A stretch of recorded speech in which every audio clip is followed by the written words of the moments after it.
Nós tivemos hoje a mais exata definição de choque de realidade.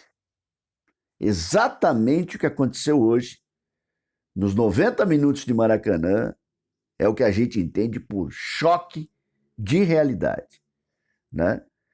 Apesar de da gente invocar moeda que cai em pé, invocar camisa pesada, invocar história, invocar um monte de coisa que é natural do torcedor, Clube da Fé, que é natural do torcedor, né? No comportamento do torcedor. Meus irmãos, o que resolve é o campo, o que resolve é o gramado, né? Se você juntar os limites que os nossos jogadores têm, tanto técnico quanto de personalidade, porque a gente já sabe que em momentos de decisão o time amarela de alguma maneira, a fralda lota, geralmente, né? Você aliar isso à desorganização tática, você aliar isso a algumas coisas que são fundamentais para um time conseguir o título, você vai entender o porquê, na hora que tem que decidir, acontece isso com o São Paulo. Numa semifinal de Copa do Brasil, nós tomamos 4 gols do Flamengo e fizemos apenas um. Ronei Altieri, São Paulo, Raiz na área. Eu ainda estou em choque de realidade, né? O choque da realidade. É claro que antes da partida a gente faz as brincadeiras, a gente tenta estimular, a gente mesmo, né? Nós, a gente tenta dar uma injeção na gente mesmo de estímulo para de alguma forma ainda imaginar a possibilidade de reverter uma situação extremamente adversa como essa, né? Faz parte desse cenário do torcedor. O torcedor vai buscar lá no passado alguns momentos em que pouco se acreditava na instituição dentro do campo, né? E que de alguma forma isso acabou revertido. É claro que isso é raro, porque depende de uma série de elementos. São vários os elementos para você compor esse coquetel transformador, né? E que hoje falta em muito, né? Nos jogadores do São Paulo, na própria comissão técnica, enfim, né? Então, de alguma forma, a gente gera uma expectativa, mesmo tendo a razão, né? Acompanhando a gente e batendo na porta com frequência muito grande, a gente tenta fazer o emocional ficar maior, né? Mas é aquilo, gente, é muito complicado quando do outro lado você tem o adversário que você tem, né? Então, se te faltam elementos importantes para reverter, imagine então quando do outro lado você tem o tamanho do time de futebol que hoje é o Flamengo. Não, o Flamengo não é maior em história do que o São Paulo, o Flamengo não tem mais títulos internacionais do que o São Paulo. Isso a gente sabe, isso é matemática. Isso é matemática. Mas hoje tem muito mais elenco e ninguém é otário de falar o contrário, né? Então, esses dois elementos explicam o porquê que a gente toma 4 gols em 2 jogos e a gente faz apenas um gol. Falando um pouquinho da partida, o Rogério definitivamente abandonou o 3-5-2, felizmente, né? Felizmente, tá cansado de ver o time jogar errado, né?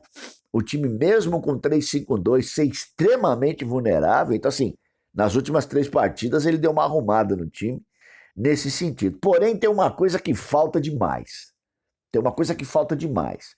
O Rogério tem essa mania, como o São Paulo tem um time tecnicamente mais limitado ao jogar contra o Flamengo, por exemplo, o mesmo não deveria acontecer quando joga contra o Fortaleza, quando joga contra o Cuiabá, quando joga contra o Juventude, né? Quando joga contra o Ceará. Não deveria acontecer isso. Mas contra o Flamengo, essa inferioridade, ela tem que ser compensada de alguma maneira com um posicionamento melhor desses jogadores, principalmente no meio-campo. Eu estava falando do nosso meio-campo e a gente tem o Maia, o volante, né? O Maia, que para mim foi o melhor jogador do São Paulo hoje. Quero saber a opinião de vocês também. O Maia sozinho como volante, que nem o Neves, joga sozinho. O São Paulo joga só com um volante. Ah, não, o Nestor é segundo volante. Eu vou perguntar para vocês uma coisa, eu quero também, vou abrir uma enquete aí, eu quero que vocês me ajudem. O que o Nestor é dentro do time? Porque para mim ele não faz a segunda volância, para mim ele não é armador, né? Ele chega e não chuta, né?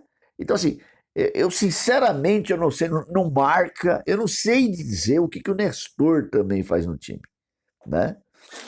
Então, quando você monta um time que tem Maia, Nestor, Alisson, que não faz absolutamente nada, o pessoal tem um monte de gente que vai falar que é esforçado, como se esforçado fosse qualidade dentro de um campo de futebol, né?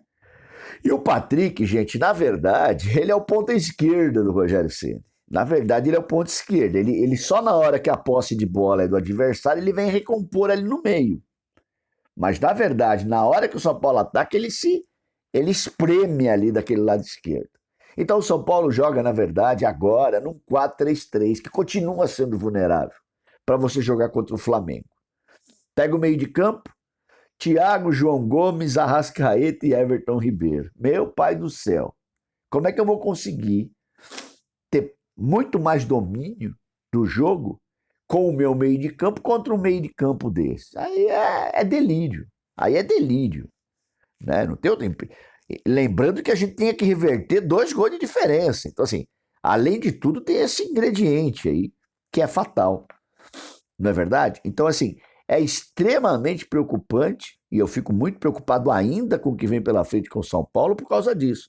Mesmo tendo mudado do 3-5-2 para o 4-3-3, que é uma evolução, o São Paulo continua vulnerável. Né? O São Paulo tinha que jogar ali pelo menos com 2 volantes de marcação, ter um meia de ligação e ter um cara que pudesse se aproximar de Luciano e Caleri, que continuam isolados. Eles continuam isolados. Né? O Luciano ainda pega mais na bola porque ele vem buscar essa bola para tentar sair com ela. Mas eles não se conversam, entre aspas. Não existe uma tabela, não existe um 2 entre Caleri e Luciano. Eles são 2 elementos que andam em paralela. É aquele imã oposto, que não gruda. Pode ver, eles não fazem uma jogada juntos.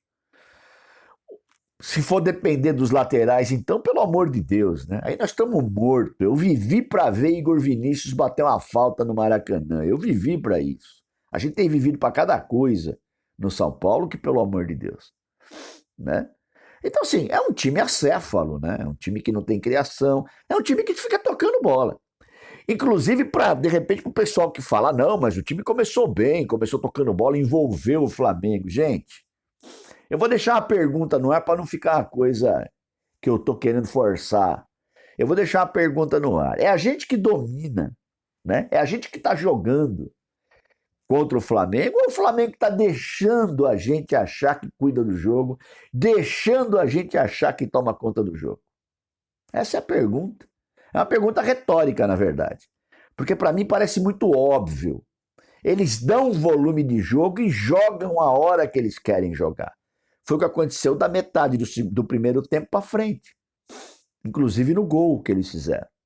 Né?